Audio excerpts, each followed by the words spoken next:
Dans cette partie, nous allons créer le nuage de tag pour les événements. Pour y arriver, nous allons utiliser une méthode pas très élégante qui consiste à récupérer le code de la fonction de nuage de tag de WordPress et à l'adapter pour nos besoins. Donc pour cela, je vais éditer le fichier catégorie template de WordPress. Il se trouve dans le dossier WP include.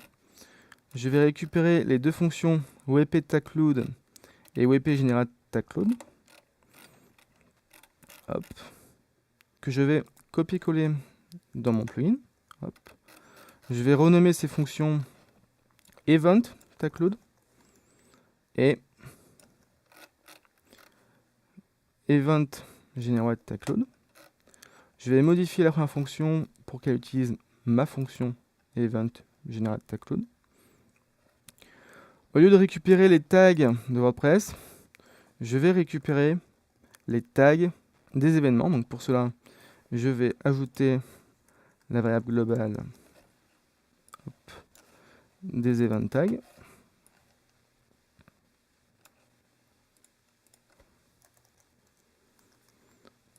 Je vais rajouter en premier argument de la fonction getTerms ma taxonomie. Hop, je vérifie que c'est OK. Le deuxième tableau permet de trier dans le sens du compteur dans un ordre décroissant. Donc je laisse le comportement de WordPress. Je vérifie qu'il y a des tags. S'il y a des tags, j'exécute la fonction du tagload. Et la fonction du tagload, on va juste remplacer, au lieu d'utiliser les liens des tags de WordPress, nous allons utiliser notre propre création. Donc pour cela, je retourne tout en haut de mon fichier, ou plutôt dans la fonction initRowrite. Je vais récupérer la base de mon URL pour les tags. Donc je vais utiliser une variable globale.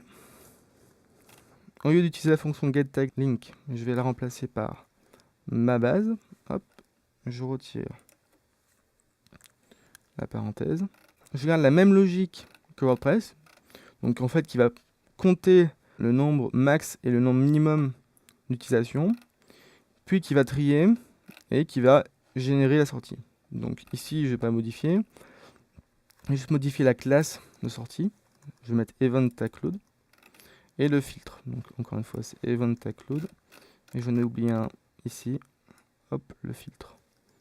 Si j'affiche dans Firefox, j'ai édité ma sidebar pour y ajouter la fonction event tagload. Donc si j'ouvre mon template dans défaut fr, hop, dans la sidebar tout en haut, j'ai rajouté un titre nuage et tag des événements. J'appelle la fonction event tagload. Si je vais dans le Firefox, hop, et que j'actualise, j'ai une erreur, ligne 609. Donc on va voir l'erreur en question. Hop, ligne 609. Donc, ça doit être une histoire de parenthèse en trop. J'actualise. Hop, je vois que mon nuage de tag fonctionne. Donc le tag 2 est utilisé 4 fois, donc c'est le plus grand. Le tag est utilisé qu'une fois. Donc si je clique dessus, ça ne fonctionne pas.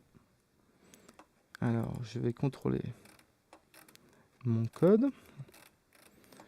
En fait, j'ai fait une erreur. Au lieu d'utiliser le terme ID, je vais utiliser le slug. Hop. Donc identifiant. J'actualise Firefox. Hop. J'ai bien tag 2 à la fin. Donc ça fonctionne. Donc nous avons vu en très peu de temps comment dupliquer une fonction WordPress pour l'adapter à nos besoins.